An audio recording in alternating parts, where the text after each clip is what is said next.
Velumani C V Shanmugam சொன்னது ரொம்ப clear. Edappadi தலைமையில இனிமே அதிமுக இருக்க முடியாது. எடப்பாடி பழனிசாமிக்கு இந்த writing on the wall is very clear. நீங்க வீட்டுக்கு தான் போகணும், வேற வழி கிடையாது. டிஎன்கே காரனே ஸ்டாலின் திருப்பி அங்க வரதை விரும்ப மாட்டான். உதயநிதி ஸ்டாலின் உள்ள வரதை விரும்ப மாட்டாரு. ஏன்னா ஸ்டாலின் உள்ள வந்துட்டார் சட்டசபையிலன்னு சொன்னா தன்னுடைய இம்பார்ட்டன்ஸ் போயிடும். Thanks to Kamal Haasan. ஏன் அப்படின்னா கமலஹாசன் என்ன சொன்னாரு, 5 வருஷம் தூங்கிட்டு இருந்தாரு. இந்த எலெக்ஷன்ல ஸ்டாலின் தோத்து போயிட்டார் அப்படின்னு சொன்ன உடனே அவருக்கு தெம்பு வந்துருச்சு. இனிமே நம்ம உண்மையை பேசலாம், சாராயம் விற்கிறதெல்லாம் கவர்மெண்டோட வேலை கிடையாது அப்படின்னாரு. ஏன் இவ்வளவு நாள வாய் மூடிட்டு இருந்தீங்க? ஏன்னா மசூதிக்கு பக்கத்துலயோ சர்ச்சுக்கு பக்கத்துலயோ கள்ளு கடையே கிடையாது, சாராய கடை கிடையாது. கோவிலுக்கு பக்கத்துல தான் சாராய கடை. காங்கிரஸ் திருப்பியும் தன்னுடைய கால பலமா இங்க தமிழ்நாட்டுல பதிக்குமா? உங்க கேள்வியே சரியில்லை. 2 மினிஸ்டர்ஸ் வந்துட்டானா உடனே பெரிய ரிவைவலா? என்ன சார், காங்கிரஸ் கட்சி வளர சான்ஸே கிடையாது தமிழ்நாட்டுல. ஏன்னா ஆனால் கட்சி வளருவதற்கான எல்லா அடிப்படை கூறுகளும் பாஜகவில் இருக்கு. ராகுல் காந்தி, பிரியங்கா காந்தி, வயநாடு அடுத்த அமேட்டியாக மாறும். அமேட்டியில நீங்க தோத்து போன மாதிரி இங்கேயும் தோத்த போறீங்க. இந்த இடத்துல வெற்றி பெறுவது கடினம் அப்படின்னு போட்டாங்க. யார் போட்டாங்க? IUML போட்டுச்சு.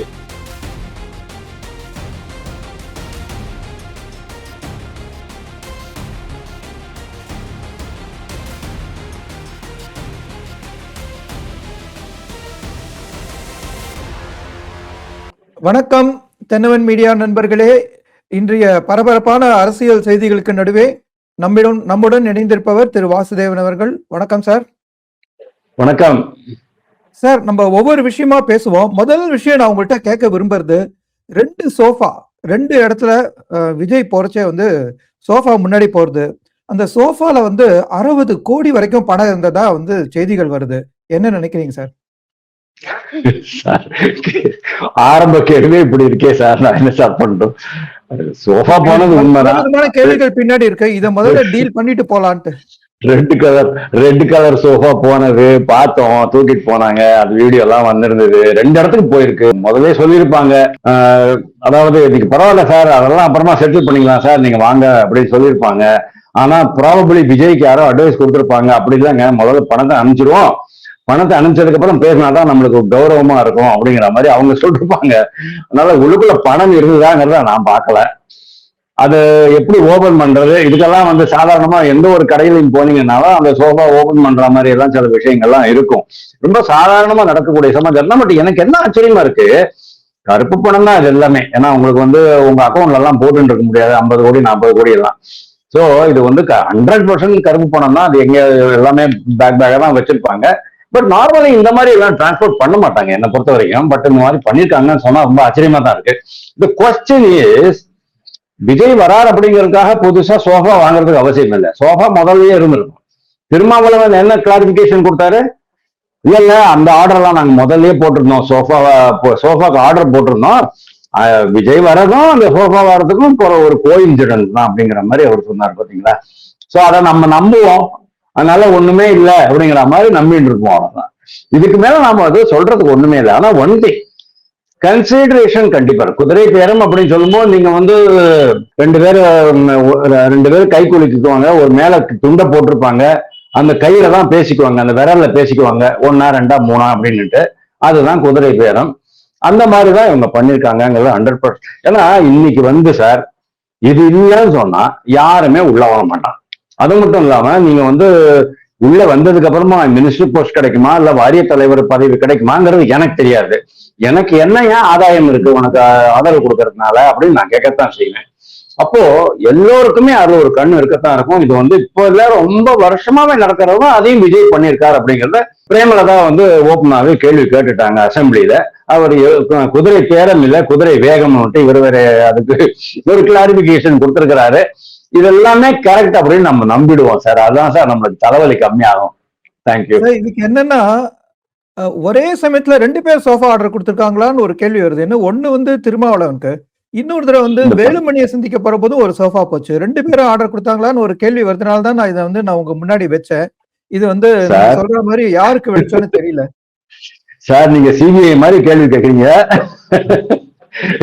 இந்த வேலுமணி திருமாவளவன் கூட பேசிட்டு இருக்கலாம் இல்லையா? நான் ஒரு சோஃபா ஆர்டர் பண்ணேன், அண்ணே உங்களுக்கு சோஃபா வேணுமா அப்படின்ட்டு வேலுமணி கேட்டிருக்கலாம் இவரை திருமாவளவனை. ஆமா ஆமா எனக்கும் ஒன்று ஆர்டர் பண்ணிட்டு அவர் சொல்லியிருப்பாரா இருக்கும். இதெல்லாம் அதாவது விஜய்க்கு வந்து யாரு ஆதரவு கொடுக்கணும் அப்படிங்கறத ஆல்ரெடி இவங்க எல்லாம் டிசைட் பண்ணிட்டாங்க. டிஎம்கேனுடைய கை கூட இருக்கு அப்படின்னு நான் கேள்விப்பட்டேன். அதாவது வேலுமணி இவங்க இந்த குரூப்பை வேலுமணி பிளஸ் சிவி சண்முகம் குரூப்பை செப்பரேட் பண்றதுக்கு டிஎம்கே கூட ஒரு முயற்சி பண்ணிருக்கிறாங்க அப்படின்னு நான் கேள்விப்பட்டேன். அதனால அவங்களுக்குள்ள எல்லாம் பேசி வச்சுட்டு கூட ஒரு புது சோஃபா ஆர்டர் பண்ணிருக்கலாம். What ever it is. இப்போ பிளாஸ்டிக் சேர் போயிட்டு சோஃபா கதையை பேச ஆரம்பிச்சிட்டோம் நாம. நல்ல விஷயம். சரி, நீங்க வந்து டிஎம்கே பின்னாடி இருக்கலாம் நீங்க சொன்னதுல நான் ஏடிஎம்கே விஷயத்துக்கு வரேன். ஸோ ஏடிஎம்கேல இன்னும் வந்து குழப்பம் தீரல. ஸோ இவங்க வேலுமணி குரூப்பும் வந்து சபாநாயகர்கிட்ட வந்து கொடுத்துருக்காங்க. எடப்பாடியும் அவங்கள நீக்க சொல்லி கொடுத்துருக்காரு. இவங்க வந்து ஏடிஎம்கே இன்னும் இருக்கு, எடப்பாடியை தான் நாங்க பொதுச் செயலராக வச்சிருக்கோம், பொதுக்குழுவை கூட்டணும், பொதுக்குழுவை வந்து டிசைட் பண்ணணும் அப்படிங்கிறாங்க. ஸோ இது வந்து ஏடிஎம்கே காப்பாத்துறதுக்கான ஒரு முயற்சி அப்படின்னு நம்ம நினைக்கலாம். ஏடிஎம்கே இன்டாக்டா இருக்கணும், தலைவர் மட்டும் தான் மாறுவாங்க, பாலிசிஸ் மாறும், அந்த யார் ஆதரவு தெரிவிக்கிறாங்கிற நிலைப்பாடு மாறும் அப்படின்னு நம்ம வச்சுக்கலாமா? என்ன நடக்கிறது ஏடிஎம்கேல? வேலுமணி சிவி சண்முகம் சொன்னது ரொம்ப கிளியர். எடப்பாடி தலைமையில இனிமே அதிமுக இருக்க முடியாது. நாங்கள் அதிமுகவை உடைக்க விரும்பல. அதிமுக சின்னம், அதிமுகவுடைய கருவூலம், அதிமுகவுடைய மத்த அசையா சொத்துக்கள் எக்கச்சக்கமா இருக்கு, கொடநாடு எஸ்டேட் வரைக்கும் இருக்கு. இது எல்லாமே நம்மளுக்கு நம்ம வந்து இன்டாக்டா வச்சிருந்தோம் அப்படின்னா அவங்க பாக்குறாங்க. அதனால அவங்களுக்கு என்ன, எடப்பாடி பழனிசாமி இனிமேலும் இந்த கட்சியை வழி நடத்தி வெற்றிகரமா கொண்டு போக முடியாதுங்கிறதுனால நம்ம வேற ஏதாவது ஒரு காம்ப்ரமைஸ் லீடர், ஒரு இளைய தலைமுறையில இருந்து ஒரு லீடரை போட்டு நம்ம எல்லாம் வேலை செய்யலாம். இப்போ ஒரு அரசியல் வேப்பம் வர மாதிரி இருக்கு. இப்போ வந்து விஜய் அண்ட் டிஎம்கே அப்படின்னு செப்பரேட்டா இருந்தாலும், விஜய் அதாவது டிவிகே டிஎம்கேன்னு இருந்தாலும் கூட அவங்க ரெண்டு பேரும் பல விஷயங்கள் ஒத்து போறாங்க. அப்படிங்கும் போது அவங்க ரெண்டு பேரையும் டேக் ஆன் பண்றதுக்கான ஒரு வாய்ப்பு அதிமுகவுக்கு வரலாம் அப்படிங்கிற மாதிரி அவங்க பாக்குறாங்க.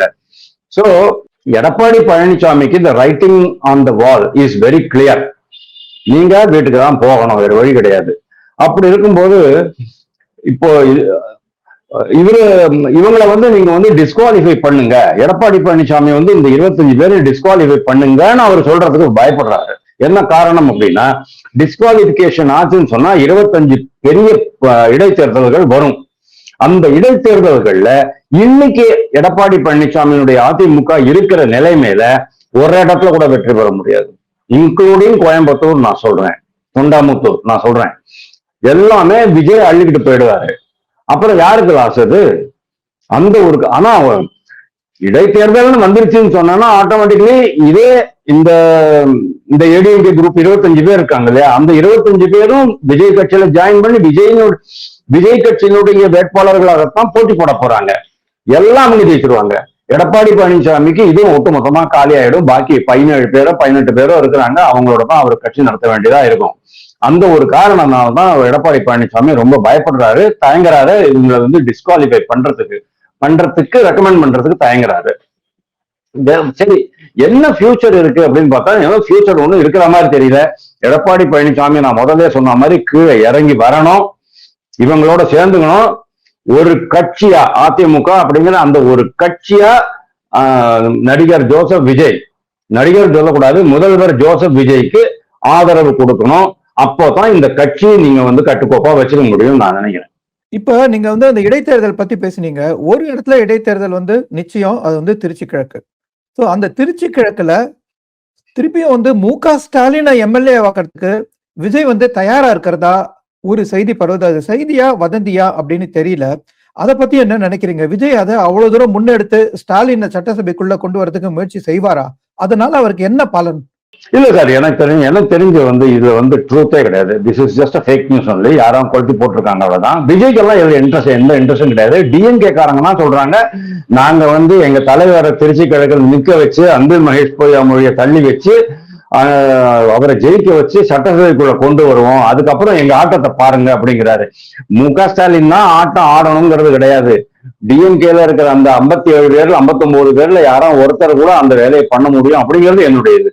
ஒரு செந்தில் பாலாஜி ஆட்ட முடியாத ஆட்டத்தை கே.என். நேரு பண்ண முடியாதா, வைபெரிசாமி பண்ண முடியாதா, இல்ல வேற யாரும் உதயநிதியே பண்ண முடியாது. உதயநிதி அன்னைக்கு பேசுனது கூட நீங்க பாருங்க, கரெக்டா மெஷர்டு டோன்ல அழகா படிச்சுட்டு போனாரு. நல்ல மெஷர்டு டோன்ல கரெக்டா கண்ணையும் பார்த்து சேலஞ்சு பண்ணி சர்காஸ்டிக் கமெண்ட்ஸ் எல்லாம் போட்டு ரொம்ப அழகா எடுத்துட்டு தான் போனாரு. அதனால யாரு வேணாலும் பண்ண முடியும். இன்னொன்னு என்ன அப்படின்னா, இப்போ பை டிஃபால்ட் இவர் வந்து எதிர்கட்சி தலைவரா இருக்கிறாரு உதயநிதி. அப்படி இருக்கும்போது இது ஒரு அவரை பொறுத்த வரைக்கும் அது ஒரு எலிவேஷன். அதாவது நான் இன்னைக்கு வந்து சட்டசபையில தந்தை இல்லாத ஒரு நேரத்துல தான் வந்து ஒரு எதிர்கட்சி தலைவராக ஒரு பெரிய ஸ்தானத்துக்கு வந்திருக்கிறாரு. அப்படி இருக்கும்போது திருப்பியும் மு.க. ஸ்டாலின் கூட்டிட்டு வந்தீங்கன்னு சொன்னா இவருக்கு கீழே வேலை பண்ணுவாரா அப்படிங்கறதுதான் மிகப்பெரிய கேள்விகள் வரும். அதை அவங்களே விரும்ப மாட்டாங்க. மோரோவர் கிச்சன் டிபார்ட்மெண்ட் கண்டிப்பா விரும்ப போறது இல்லை. அதனால பிளஸ் இவருடைய உடல்நிலை, அவருடைய மற்ற சமாச்சாரங்கள் இதெல்லாம் வச்சு நீங்க பார்க்கும்போது மு.க. ஸ்டாலினுக்கு இது வந்து ஒரு கட்டாய ஓய்வு மாதிரி வந்துருச்சு. பை டிஃபால்ட் கட்டாய ஓய்வு வந்திருக்கு. Let me enjoy my holiday அப்படிங்கிற மாதிரி தான் அவர் பாக்குறாரு. அதுதான் அவருடைய மனநிலை. ஆனா என்ன, பின்னால இருந்துகிட்டு கட்சியை இயக்குறது, ஏன்னா continue to be the leader of the பார்ட்டியோட லீடர் ரொம்ப பெரிய போஸ்ட் டிஎம்கே பொறுத்த வரைக்கும். நீங்க அசம்பிளில என்ன வேணாலும் இருக்கலாம், பார்ட்டியினுடைய தலைமை தான் ரொம்ப பெரிய விஷயம். ஏன்னா அதுல தான் பல விஷயங்கள் பண்ண முடியும், அதுலதான் செல்வாக்கு அதிகமா இருக்குங்கிறதுனால அவர் இன்னும் கண்டினியூ பண்ணிட்டு இருக்கிறாரு. இவ்வளவு நாள் அவர் வந்து பின்னால இருந்து இந்த லெஜிஸ்லேட்டர்ஸ் எம்எல்ஏக்களை இயக்குவார் அப்படிங்கறத நம்ம பார்க்கணும். அதனால எனக்கு தெரிஞ்சு அவர் திருச்சியில போட்டியிட மாட்டாருன்னு நான் நினைக்கிறேன். விஜய் இதுல கண்டிப்பா இன்வால்வ் ஆக போறது இல்லை. ஏன்னா விஜய்க்கு ஆல்ரெடி 2 பேர் இருக்கிறாங்க. ஒண்ணு சகாயம் எக்ஸ் ஐஏஎஸ், இன்னொன்னு யாரோ கிருஷ்ணனுடைய பொண்ணு அப்படின்னு கேள்விப்பட்டேன். அது உண்மையா அப்படிங்கிறது தெரியல. அவர் நடிகை அப்படின்னு கேள்விப்பட்டேன். அது உண்மையா அப்படின்னு தெரியல எனக்கு. த்ரிஷா கிருஷ்ணன் சொல்றீங்களா? ஆமா சார். ஓகே, அந்த பாசிபிலிட்டி இருக்கு அப்படின்னு தான் நானும் கேள்விப்பட்டேன். அந்த கேள்விக்கு தான் நான் அடுத்து வரேன். ஸோ விஜய் வந்து நிச்சயமா இவங்க 2 பேர்ல வந்து ஒருத்தரை நிறுத்தினாங்கன்னா அந்த தேர்தலுக்கு வந்து ஒரு விதமான பரபரப்பு இருக்கும். ஸோ அதே சமயத்துல மற்றவங்க இதை எப்படி பார்க்கக்கூடும்? இப்போ வந்து திமுகவில் வந்து ஸ்டாலின் நிக்கல அப்படின்னு வச்சுக்கோங்க. ஆனா அந்த இடத்த வந்து திமுக வந்து தன்னோட வசம் கொண்டு வரதுக்கு முழு முயற்சி எடுக்கும். அந்த முயற்சி இப்படி வந்து இப்ப வந்து வெற்றி பெறுமா தோல்வி பெறுமா? ஸ்டாலின் அங்க நிக்கல அப்படின்னால நிக்க போறது இல்லைன்னு நான் சொன்னேன். அதனால வந்து டிஎம்கே காரங்களுக்கு எந்த விதமான இதுவும் கிடையாது. டிஎம்கே காரங்க ஏற்கனவே மு.க. ஸ்டாலின் மேல பயங்கர கடுப்புல இருக்காங்கன்னு இதுக்கு முன்னால நான் ஒரு பதிவுல சொல்லியிருந்தேன். குடும்ப ஆட்சி, குடும்பம் மட்டுமே 30,000 ரூபாய் சம்பாதிக்கிறது அப்படிங்கிற மாதிரி பிடிஆர் பழனிவேல் தியாகராஜன் சொல்லிக்கிட்டு இருந்தாரு. உடன்பிறப்புகளுக்கெல்லாம் வந்து எங்களால சம்பாதிக்க முடியலன்னு ரொம்ப தவிச்சுக்கிட்டு இருந்தாங்க.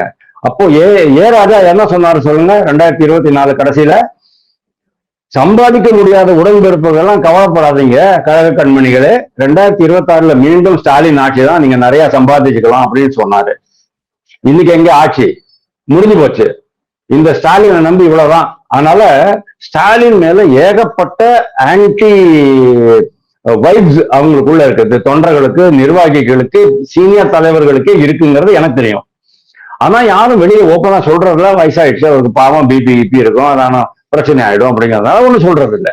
அதனாலதான் வழக்கமா என்னது சொல்லுவார, தொட்டுப்பார் சீண்டிப்பார் அப்படின்லாம் சொல்லுவாருல்ல, இது மிரட்டல் இல்ல எச்சரிக்கை அப்படின்பாரு. எந்த கொம்பனாலும் அப்படின்லாம் சொல்லுவாருல்ல, இரும்புக்கரம் இப்படிலாம் சொல்லுவாருல்ல. இப்போ என்ன சொன்னாரு? இப்ப சமீபத்துல மீட்டிங்ல அவர் என்ன சொன்னாரு? நிர்வாகிகள் மீட்டிங்ல என்ன தப்பு நடந்ததுங்கிறத ஓப்பனா சொல்லுங்கப்பா. இந்த தோல்விக்கு நான் வேற யாரையுமே பழி போட விரும்பல, அந்த தோல்வியினுடைய பழியை நானே ஏத்துக்கிறேன்னு ரொம்ப தாழ்மையா பேசினாருல்ல. அதுதான் செய்தி. அதாவது அதுதான் ப்ரூஃப். கட்சிக்குள்ளேயே தனக்கு ஏகப்பட்ட எதிர்ப்பு இருக்குங்கிறத அவர் கிளியரா புரிஞ்சுக்கிட்டு இருக்கிறாரு. அந்த சமயத்துல திருப்பியும் போயிட்டு நான் அங்க போய் நிற்பேன், நானே திருப்பியும் வருவேன் அப்படின்னு சொன்னா சரியாவாது. இவரெல்லாம் வந்து இப்போ இவர் துரைமுருகன் மாதிரி தோற்கடிக்கப்பட்ட முதியவர்கள் சீனியர்ஸ் லிஸ்ட்ல அவர் போயிடுவாரு. அதனால அவர் அங்கேயே இருக்கிறதா நல்லது. டிஎம்கேல அன்பில் மகேஷ் பொய்யாமொழியோ, ஏன்னா உதயநிதிக்கு அன்பில் மகேஷ் பொய்யாமொழி தோத்து போனதுல ஒரு மிகப்பெரிய மன வருத்தம் இருக்கும்.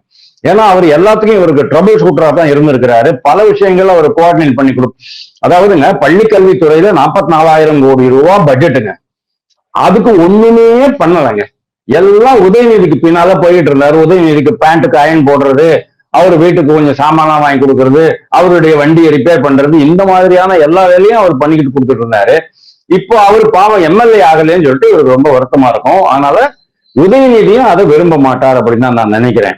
நீங்க மற்றவர்கள் என்ன சொல்வார்கள் அப்படிங்கறத நீங்க கேட்க வேண்டாம். ஏன்னா டிஎம்கே காரனே ஸ்டாலின் திருப்பி அங்க வரதை விரும்ப மாட்டான். உதயநிதி ஸ்டாலின் உள்ள வர்றதை விரும்ப மாட்டாரு. ஏன்னா ஸ்டாலின் உள்ள வந்துட்டார் சட்டசபையிலன்னு சொன்னா தன்னுடைய இம்பார்ட்டன்ஸ் போயிடும். பாருங்க, டக்குனு பெண்ணை கலைச்சு விட்டாரு பாருங்க, பிஎம் பெண். ஏன் சார் கலைச்சாங்க? அதை நான் கேட்கணும்னு நினைச்சேன். பெண்ணை ஏன் கலைச்சாங்க? அது ஏதாவது ஊழல் புகார் அந்த மாதிரி எல்லாம் பிரச்சனை வருது. ஊழல் புகார்லாம் அது எப்படிங்கிறது நமக்கு தெரியாது. அவங்க வந்து ஐபேக் மம்தா பானர்ஜி யூஸ் பண்ண மாதிரி பெண் நிறுவனத்தை, சாரி இது ரெண்டையும் கம்பேர் பண்றேன்னு தப்பா நினைச்சுக்காதீங்க, பெண் நிறுவனத்தை வந்து பண பரிமாற்றத்துக்கு யூஸ் பண்ணாங்களா அப்படிங்கிறது நம்மளுக்கு தெரியாது. எனக்கு சத்தியமா தெரியாது. பண்ணிருக்கலாம், தெரியாது. ஆனா பெண் நிறுவனம் மட்டும் இல்ல, மற்றவர்கள் கூட, for example Sekar Babu, senior ministers, உளவுத்துறை ரிப்போர்ட், இதெல்லாம் யாருக்கு போச்சு? உளவுத்துறை ரிப்போர்ட் யாருக்கு போச்சு? உளவுத்துறை ரிப்போர்ட் கூட இவருக்கு தெரியாது. அதாவது முக ஸ்டாலினுக்கு எல்லாருமே ஏமாத்திட்டு இருந்திருக்காங்க.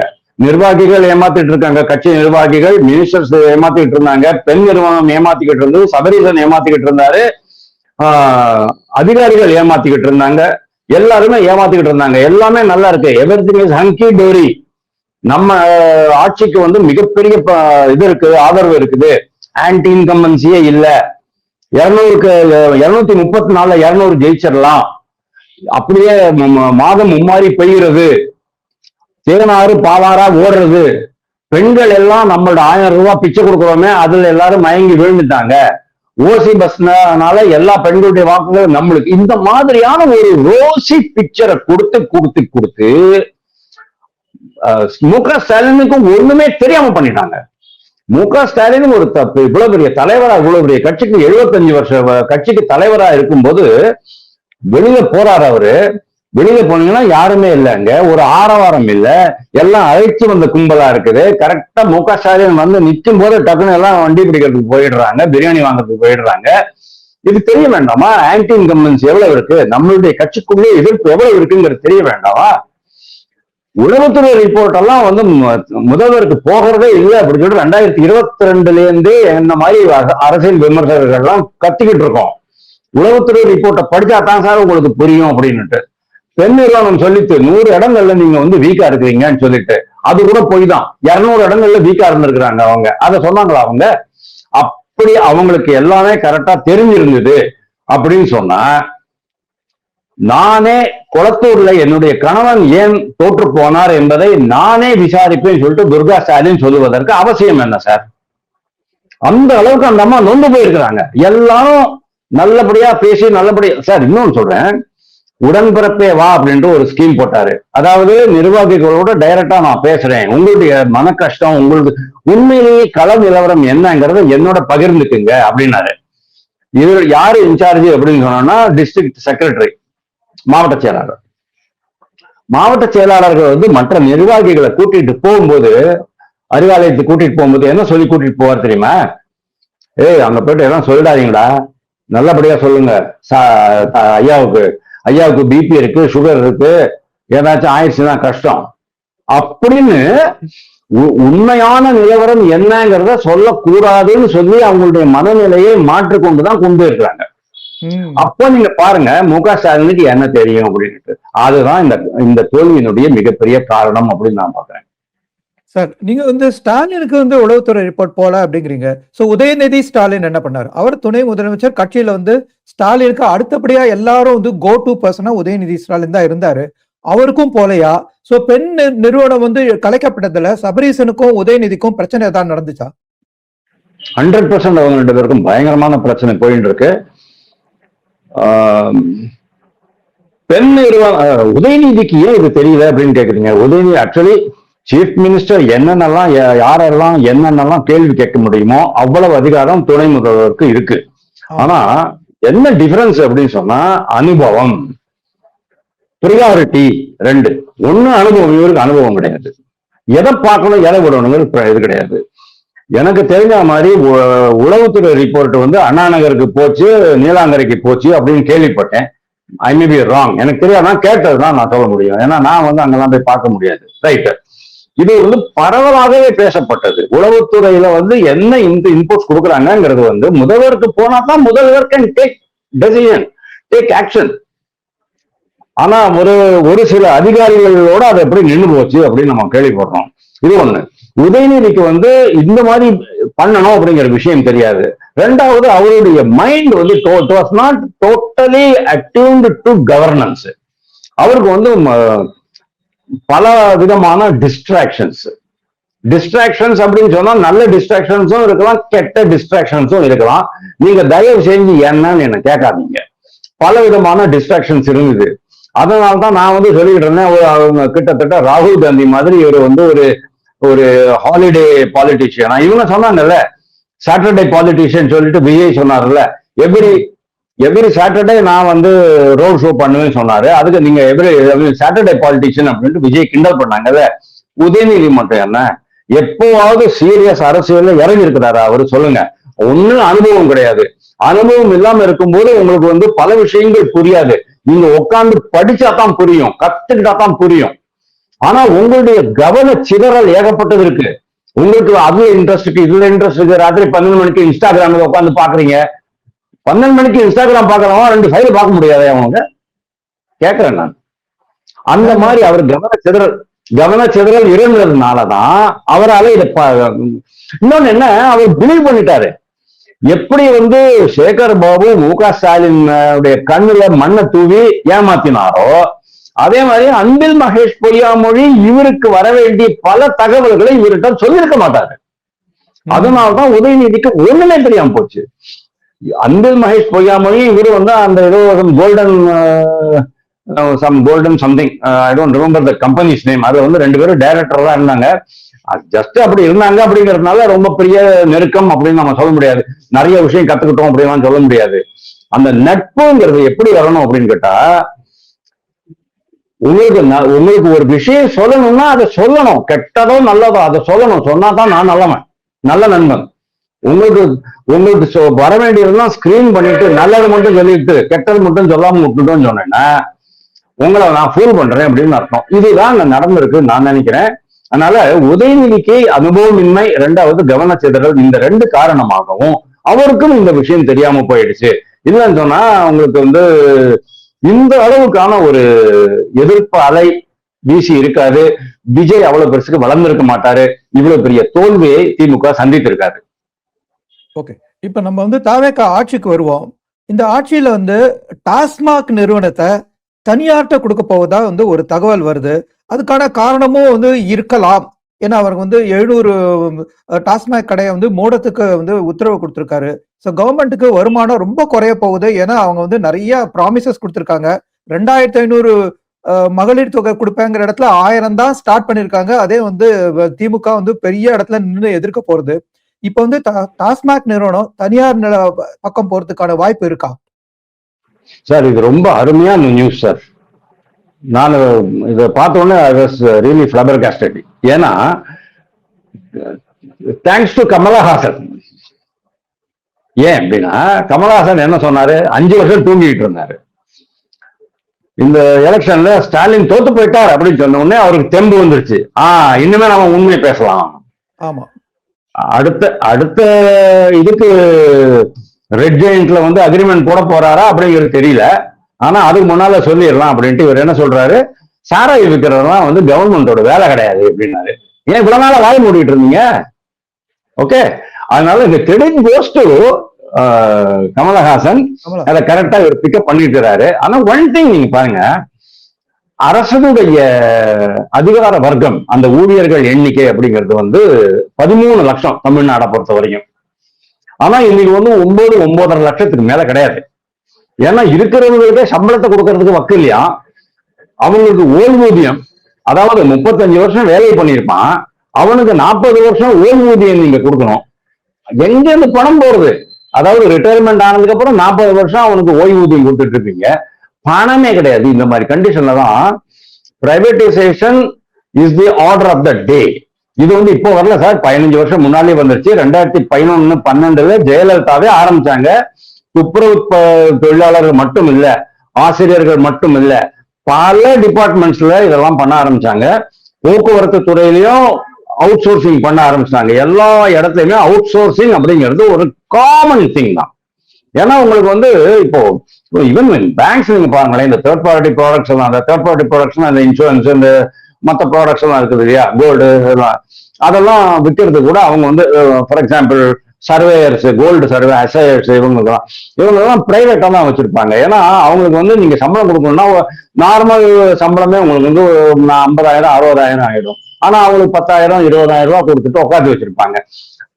ஆசிரியர்களுக்கு 60,000 70,000 சம்பளம் ஆரம்பத்துல வரும். ஆனா பகுதி நேர ஆசிரியர்கள் அல்லது தற்காலிக ஆசிரியர்களுக்கெல்லாம் வந்து 12,000, அதுக்கு 12,500 ரூபா தான், அதுக்கு மேல கிடையவே கிடையாது. 12,500 ரூபா தமிழ்நாட்டுல கொடுக்குறாங்க. அதனால இது ரொம்ப சீப்பா இருக்கும். அதே மாதிரிதான் துப்புரவு. இப்போ மெட்ராஸ்ல வந்து மண்டலம் 5 மண்டலம் 6ல வந்து ஒரு மிகப்பெரிய போராட்டம் நடந்ததுன்னு நம்ம பார்த்தோம். டிபன் பில்டிங்ல ராத்திரி 1 மணிக்கு எல்லாம் வந்து அடிச்சு கட்டி தூக்கிட்டு போயிட்டாங்க அந்த லேடிஸ் எல்லாம். இது காரணம் என்ன அப்படின்னா, government cannot do everything, government cannot provide. இதுதான் உண்மை. விஜய் சொன்னார் பாத்தீங்களா, எல்லாருக்கும் எல்லார் குடும்பத்திலயும் ஒரு அரசு வேலை. எப்படியா கொடுப்பீங்க? உங்கள்கிட்ட இருக்கிற அரசு வேலையே 13 லட்சம் மேக்சிமம். 13 லட்சத்துல ஆனா ஒரு குடும்பம், தமிழ்நாட்டுல எவ்வளவு குடும்பம் இருக்கு? 2,25,00,000 குடும்பம் இருக்கு. எல்லாருக்கும் நீங்க வேலை கொடுக்க போறீங்களா? வளர்றதுக்கு ஒரு எல்லை வேண்டாமாயா? So privatisation is a must, வேற வழி கிடையாது. ஆனா இதுல பாருங்க, சாராயத்துறையில என்ன ஆகுது அப்படின்னா, already it is a privatised thing only. ஏன்னா ஏதாவது கவர்மெண்ட் ஆலை இருக்கோ? கிடையாது. எல்லாமே மிடா சர்ச்ல இருந்து ஆரம்பிச்சுன்னு சொன்னா எல்லாமே உங்களுக்கு வந்து பிரைவேட் ஆலைகள் தான். பிரைவேட் ஆலை, பிரைவேட் கான்ட்ராக்டர்ஸ் டிரான்ஸ்போர்ட் பண்றது, பாட்டிலிங் கான்ட்ராக்ட் பிரைவேட் கான்ட்ராக்ட் தான். விற்பனை மட்டும்தான் இவங்க பண்ணிட்டு இருந்தாங்க. இப்போ அதையும் ஏன்னா டாஸ்மாக் ஊழியர்களுடைய பிரச்சனையை பத்தி நான் தினமலர்ல ஒரு 2 வருஷம் முன்னால பேசியிருக்கேன். ரொம்ப கஷ்டமான ஒரு சூழ்நிலையில 10,000 ரூபாய்க்கு அவங்க வந்து 8 மணி நேரம் 10 மணி நேரம் வேலை பண்ண வேண்டியிருக்கும். அந்த 10 ரூபா வாங்குறதுக்கு காரணம் அதுதான். அந்த 10 ரூபா வாங்குறதுக்கு காரணம் அதுதான். ஆனா அதுலயும் வந்து செந்தில் பாலாஜிக்கு கமிஷன் போகுதுங்கிறது அவங்களுக்கு வைத்திருச்சு. சில இடங்கள்ல 20 ரூபா, சில இடங்கள்ல 30 ரூபா. ரொம்ப மோசமான கண்டிஷன்ல இருக்கிறாங்க. பாதி நாள் அவங்களுக்கு இதே இருக்காது, சம்பளமே இருக்காது. சில மாசங்கள்லாம் கொடுக்க மாட்டாங்க. ஏன்னா எல்லா கான்ட்ராக்டர்ஸுமே, இந்த கடை நடத்துற கான்ட்ராக்டர்ஸ் எல்லாருமே பாலிட்டிஷியன்ஸ். நீங்க அவங்கள்ட்ட போயிட்டு சண்டை போட்டுட்டு இருக்க முடியாது. ரொம்ப மோசமான கண்டிஷன். ஆனா நீங்க பிரைவேடைஸ் பண்ணிட்டீங்கன்னு சொன்னா உடனே அவங்க கண்டிஷன் இம்ப்ரூவ் ஆயிடுமா? அப்படிங்கிறது கிடையாது. அது அவங்க கண்டிஷன் இம்ப்ரூவ் ஆகிறதோ இல்லையா அது விடுங்க. ஆனா கவர்மெண்ட்டுக்கு அதனால ஏதாவது ரெவென்யூ லாஸ் இருக்குமா அப்படின்னு நீங்க கேட்டா, என்ன பொறுத்த வரைக்கும் ரெவென்யூ லாஸ் இருக்க சான்ஸே கிடையாது. ஏன்னா உங்களுடைய அந்த மதுவிலக்கு காவல்துறை, மதுவிலக்கு படை இருக்கு இல்லையா, அதை நீங்க ரொம்ப எஃபெக்டிவா யூஸ் பண்ண முடியும். பிரைவேடைஸ் பண்ணிட்டீங்கன்னு சொன்னா எஃபிஷியன்சி இம்ப்ரூவ் ஆகும் அப்படிங்கிறது. ஏன்னா இதுக்கு முன்னாலும் பிரைவேடைஸ் தான் இருந்தது எல்லாமே. இப்போ வந்து மகாராஷ்டிரா நான் பார்த்த வரைக்கும் 2014 2015 வரைக்கும் சாராய விற்பனை எல்லாமே வந்து பிரைவேடைஸ் தான் பண்ணியிருந்தாங்க. அதான் பெரிய பெரிய ஆளுங்கெல்லாம் இருப்பாங்க, எக்ஸைஸ் லைசன்ஸ் வாங்கிக்குவாங்க, 2 வருஷம் ஓட்டுவாங்க, அப்புறம் திருப்பி ரினியூவல் பண்ணுவாங்க, ரினியூவல் லைசன்ஸ் இதெல்லாம் பண்ணிட்டு இருப்பாங்க. பரவலாகும், மார்க்கெட் விரிவடையும். அப்படி இருக்கும்போது இவங்களுக்கு வந்து இந்த ரெவென்யூ கலெக்ஷன் ரொம்ப கம்மியா, இந்த காஸ்ட் ஆஃப் கலெக்ஷன் அப்படிங்கிறது ரொம்ப கம்மியாயிடும் யார் கவர்மெண்ட்டுக்கு. அவங்க லைசன்ஸ், எக்ஸைஸ் லைசன்ஸ் ஃபீஸ் அது மட்டும் வரும், அவ்வளவுதான். மற்றபடி நீங்க நினைக்கிற மாதிரி 45,000 50,000 கோடி அது வந்து சேல்ஸ்ல, அதுக்கப்புறம் லாபம். இப்ப ஆக்சுவலி இப்ப கூட நான் சொல்றேன் உங்களுக்கு 50,000 கோடி ரூபாய் சேல்ஸ் அப்படின்னு சொன்னா அது எவ்வளவு உங்களுக்கு லாபம் வருது அப்படிங்கிறது நமக்கு தெரியாது.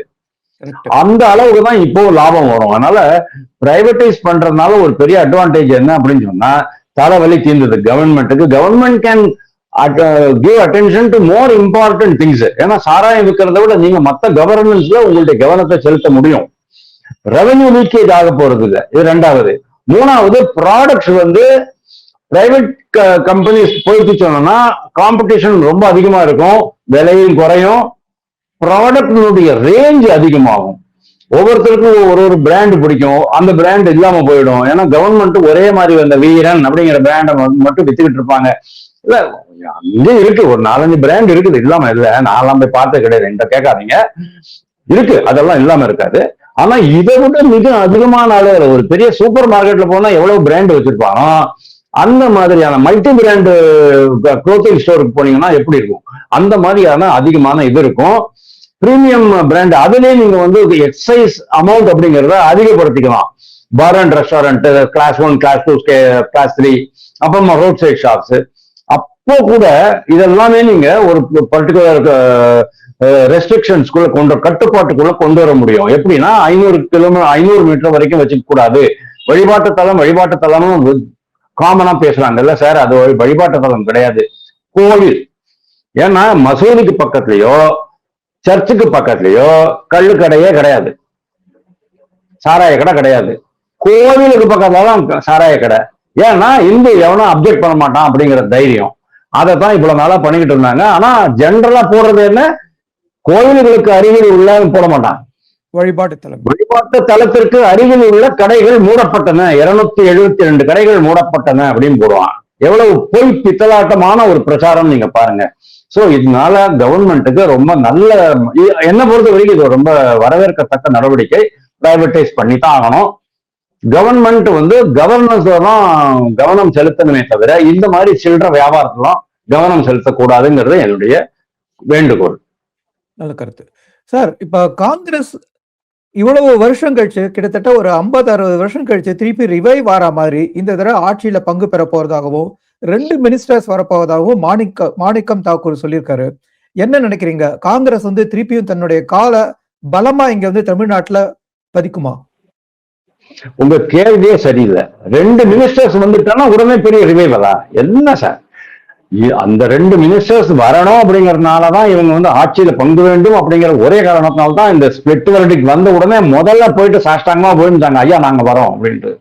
இவ்வளவு நாளா போகல, அவர் 6 மாசமா வெயிட் பண்ணிட்டு இருந்தாரு. இப்ப வர்றேன் அப்ப வர்றேன் இது பண்ணிட்டு இருந்தாங்க, கால டைம் பாஸ் பண்ணிட்டு இருந்தாங்க. கடைசியில் செல்வ பெருந்தகை, இப்ப பி. சிதம்பரம், மல்லிகார்ஜுன கர்கே, சோனியா காந்தி எல்லாரும் சேர்ந்து டிஎம்கே கூட தொடருவோம் அப்படின்ட்டாங்க. இப்போ எலெக்ஷன் வெர்டிக்ட் இந்த மாதிரி ஸ்பிளிட் ஆன உடனே நாங்க வந்துட்டோம் அப்படிங்கிறீங்க. இந்த 2 போஸ்ட்னாலேயோ இல்லைன்னா ஒரு 4 வாரிய தலைவர்கள் பதவினாலேயோ அல்லது 2027 எண்டுல 2028 நடக்கக்கூடிய இந்த உள்ளாட்சி தேர்தல்ல உங்களுக்கு கிடைக்கக்கூடிய சில பெனிஃபிட்ஸ்னாலேயோ கட்சி வளரும் அப்படின்னு நான் நினைக்கல. காங்கிரஸ் கட்சி விஜய் கூட கண்டினியூ பண்ணினாலும் கூட ஒரு மிகப்பெரிய அளவுல வளருவதற்கான ஒரு இது இல்லை. ஏன் அப்படின்னா விஜய்க்கு வந்து இப்போ ருசி கண்ட பூனை, அவருக்கு இப்போ ஒரு சக்சஸ் வந்துருச்சு, ஆட்சி வந்துருச்சு, ஆட்சி பீடத்துல உட்காந்தாச்சு, எல்லாரும் நம்மளை பார்த்து பேசுறாங்க, நம்மளை டான்ட் பண்றாங்க, சர்காஸ்டிக் கமெண்ட்ஸ் போடுறாங்க, சேலஞ்ச் பண்றாங்க. இதுல நான் மேல வரணும் அப்படின்னா அவர் பார்ப்பாரு. அவருடைய கட்சியை வளர்க்க பார்ப்பாரா இல்ல காங்கிரஸ் கட்சியை வளர்க்க பார்ப்பாரா நீங்க சொல்லுங்க. காங்கிரஸ் கட்சி வளர சான்ஸே கிடையாது தமிழ்நாட்டுல. ஏன்னா தனியா நின்றுட்டு இருந்தாங்கன்னு சொன்னா வளரும். இவ்வளவு நாளா பண்ணல. எப்போவாவது ஏதாவது ஒரு காலத்துல ஏதாவது ஒரு கட்சியினுடைய பல்லுன்னா அந்த தலைப்பு புடவை தலைப்பை பிடிச்சுக்கிட்டு தான் நீங்க இருக்கிறீங்க அப்படிங்கிற ஒரு பர்மனன்ட் பிம்பம் வந்தாச்சு. கட்சி வளரணும்னு சொன்னா உங்களுக்கு மினிமம் அந்த கோர் இது வேணும், அந்த ஒரு கோர் மினிமம் சக்தியாவது வேணும். இப்போ இங்க இருக்கிறத ஒரு தலைவருக்கு கூட ஒரு கட்சியை ஒருங்கிணைக்கக்கூடிய அளவுக்கு ஒரு ஆற்றல் கிடையாது, ஒரு காமன் பேஸ் கிடையாது. காங்கிரஸ் சொன்னா போறாது. காங்கிரஸ் உண்மையிலேயே எவ்வளவு உறுப்பினர்கள் தமிழ்நாட்டுல யாருக்குமே தெரியாது, அவங்களுக்கே தெரியுமான்னு தெரியாது. ஆக்சுவலி எல்லாமே வயசானவங்க தான். காங்கிரஸ் கட்சியில புதிய உறுப்பினர்கள் யாருமே சேரல, எல்லாருமே என்ன மாதிரி 70 வயசுக்கு மேல இருக்கிறவங்க எல்லாம் ப்ராபபிளி இருப்பாங்களா இருக்கும். அதை வச்சுக்கிட்டு நீங்க ரொம்ப நாள் கட்சி ஓட்ட முடியாது. செல்வ பெருந்தகை மாதிரி ஒட்டு மொத்தமா சரண்டர் பண்ணிட்டாரு. காமராஜரோட ஆட்சின்னு சொன்னாரு, மு.க. ஸ்டாலின் ஆட்சிய ராமராஜ்யம் நடக்குது அப்படின்னு சொன்னாரு. டிஎம்கே பண்ணின ஒரு தவற கூட அவங்க வந்து தட்டி கேட்கல.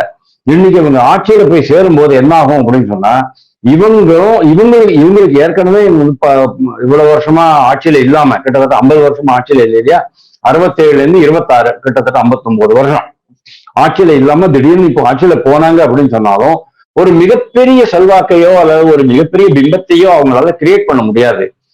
இவங்களுக்கு வந்து ஏற்கனவே ஒரு ஊழல் பண்ற அந்த ஒரு மனப்பான்மை உண்டு காங்கிரஸ்காரங்களுக்கு. இதனால விஜயனுடைய ஆட்சிக்கும் ஒரு களங்கம் ஏற்படலாம். நாளைக்கு இவங்களை வந்து விரட்டி விட்டாங்கன்னா விரட்டி விட்டுருவாங்க.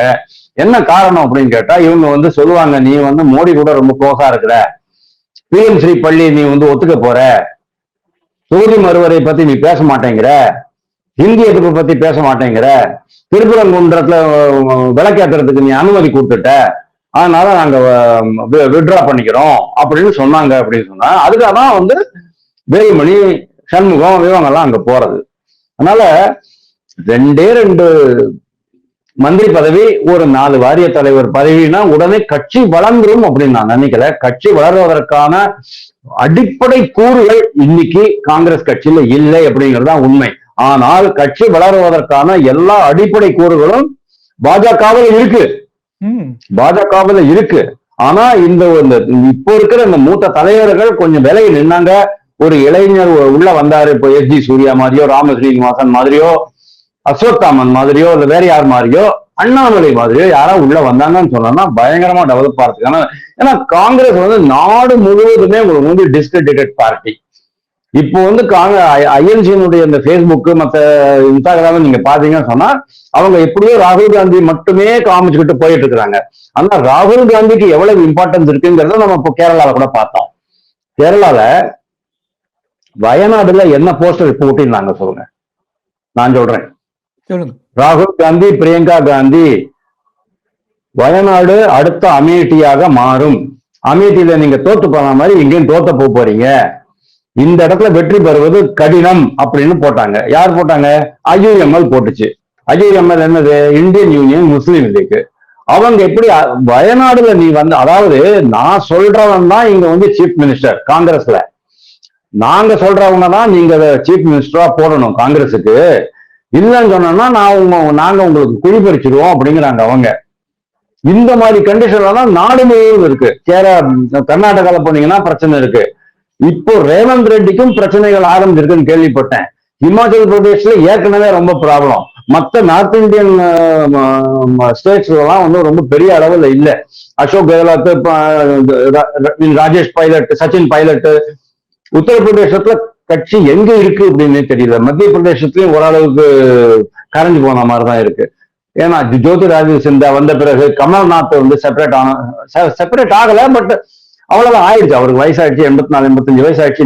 ஒண்ணும் பண்ண முடியாதுங்கும் போது நாடளவுல காங்கிரஸ் கட்சி அப்படி இருக்கும்போது தமிழ்நாட்டுல வளரும் அப்படின்னு நான் நினைக்கவே இல்லை. தேங்க்யூ. நன்றி. நேயர்களே, உங்க கருத்தை நீங்க கமெண்ட் செக்ஷன்ல பதிவிடுங்க. நம்ம சேனலுக்கு அது மாதிரி சப்ஸ்கிரைப் செஞ்சு மேலும் ஆதரவு தாருங்கன்னு அன்போடு கேட்டுக்கிறேன். நன்றி. நன்றி சார். வணக்கம். வணக்கம். தேங்க்ஸ்.